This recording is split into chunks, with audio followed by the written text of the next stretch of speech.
আজ 2026 সালের 1 জানুয়ারি, তাই বাড়িতে সবাই মিলে প্ল্যান করা হলো একটা কিছু স্পেশাল রান্না করা যাক। তো ঠিক হলো যে সবাই মিলে একটা কলকাতা স্টাইল বিরিয়ানি রান্না করব।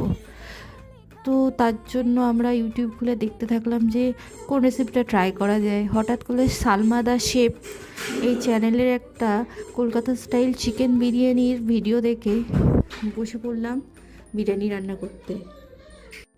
স্টেপ বাই স্টেপ বিরিয়ানির যে প্রসেসটা আছে পুরোটাই আমরা পুরো ফলো করলাম।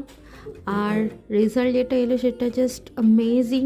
এত সুন্দর বিরিয়ানি হয়েছে সেটা বলার না, এত গন্ধ স্বাদ সব দিক দিয়ে মানে কোনো রেস্টুরেন্টের ফ্লেভারকেও হার মানিয়ে দেবে।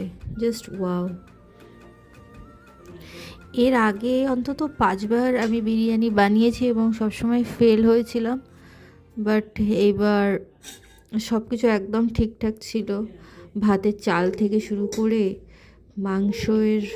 মাংস, তারপর আলুটাও ঠিকঠাক সেদ্ধ ছিল, মানে সব মিলিয়ে দারুণ ব্যাপার হয়েছিল।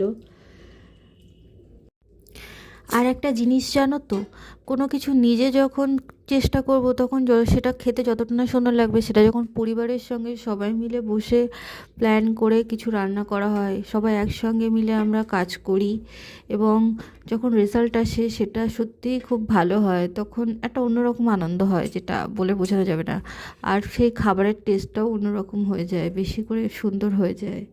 তো এই ছিল আমাদের বিরিয়ানি রেসিপি।